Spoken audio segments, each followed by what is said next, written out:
जय श्री कृष्णा। राधे राधे भक्तों, कान्हा की भक्ति चैनल में आप सबका स्वागत है। भक्तों, मैं अंजुला शुक्ला आज आप सबको श्रीमद् भगवद गीता का तीसरा अध्याय का महात्म्य सुनाने जा रही हूँ। तो चलिए भक्तों, सुनते हैं श्रीमद् भगवद गीता का महात्म्य।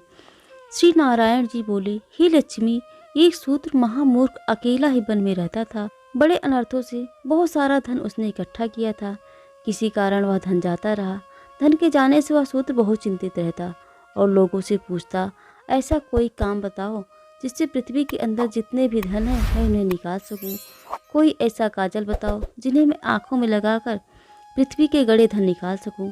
किसी ने उससे कहा कि तुम मांस मदिरा खाया करो। वो वही खोटा काम करने लगा, चोरी चकारी करने लगा। एक दिन धन की लालसा में चोरी करने गया तो रास्ते में उसे चोरों ने मार दिया। वह मरकर प्रेतयोनि में चला गया। वो एक बट वृक्ष में रहा करता था और बड़ा ही दुखी रहता था। हाय हाय कर रुदन और विलाप करता, हाहाकार करता रहता और कहता कि ऐसा कोई भी मेरे कुल में हो जो मुझे इस अधम देश से छुड़ावे। ऐसे हाहाकार करते करते बहुत दिन बीत गए। इतने में उस शूद्र की स्त्री से एक पुत्र जन्मा। उसका पुत्र बड़ा हुआ तो एक दिन अपनी माता से उसने पूछा कि मेरे पिता क्या व्यापार करते थे और उनका देहांत किस प्रकार हुआ था। तब उसकी माता ने उससे कहा, हे बेटा, तेरे पिता के पास धन बहुत था, सो यूं ही जाता रहा। वो धन के चले जाने से बहुत चिंतित रहते। एक दिन वो बन के गए, किसी का धन चुरा लाऊंगा, तो मार्ग में चोरों ने उन्हें मार डाला। तब वह पुत्र ने पूछा, हे माता, क्या उनकी गत कराई गई थी? तब माता ने कहा, नहीं। तब पुत्र ने कहा, हे माता, उनकी गत करानी चाहिए। माता ने उन्हें सुकृत दे दी। तब वह पंडितों से पूछने गया, जाकर प्रार्थना की, हे स्वामी, मेरे पिता वन में जाकर किसी के हाथों मारे गए हैं, उनका उपाय कृपा करके बताइए जिससे उनका उद्धार होए। तब पंडितों ने कहा, तू गया जी जाकर उनकी गति करा, तब तेरे पिता को उद्धार होगा। तब उसने आज्ञा मानकर माता की आज्ञा लेकर गया जी को गमन किया। प्रयागराज में दर्शन स्नान करके फिर आगे को चला।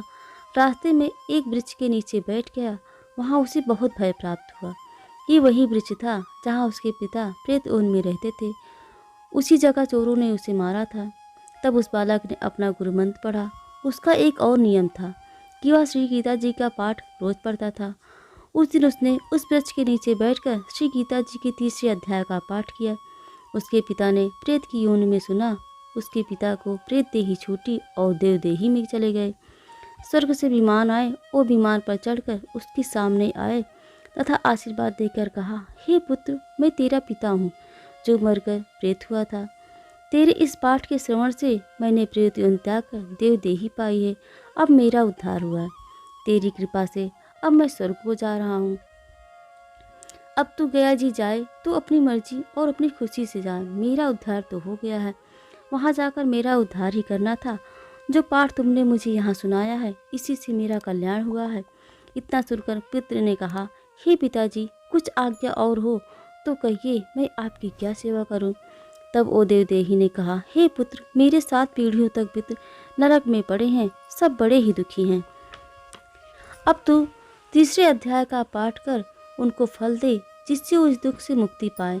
वो तेरे बड़े हैं, नरक से निकलकर स्वर्ग में पहुँचेंगे।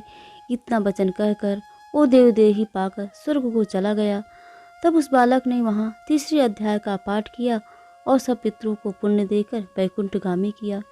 तब राजा धर्मराज के पास यमदूत ने जाकर कहा, हे राजा जी, नरक में तो बहुत से लोग नहीं हैं, वहाँ तो उजाड़ पड़े हैं। जो कई जन्मों के पाप कर्मी थे उनको विमान पर बैठाकर श्री ठाकुर जी के दूत ले गए हैं। इतना सुनकर धर्मराज उठकर श्री नारायण जी के पास गए, जहाँ पाताल में शेषनाग की सैया पर श्री नारायण जी विराजमान थे और श्री लक्ष्मी जी चरण दबा रही थी। वहाँ जाकर धर्मराज ने दंडवत प्रणाम किया और हाथ जोड़कर कहा, हे त्रिलोकीनाथ श्री महाराज जी, जो जीव जन्म जन्मांतर के पापी थे उनको आपके दूत विमानों पर चढ़ाकर वैकुंठ को ले गए हैं। तब नरकों को भोगने का दंड किसको दूं और किस प्रकार दिया करूं।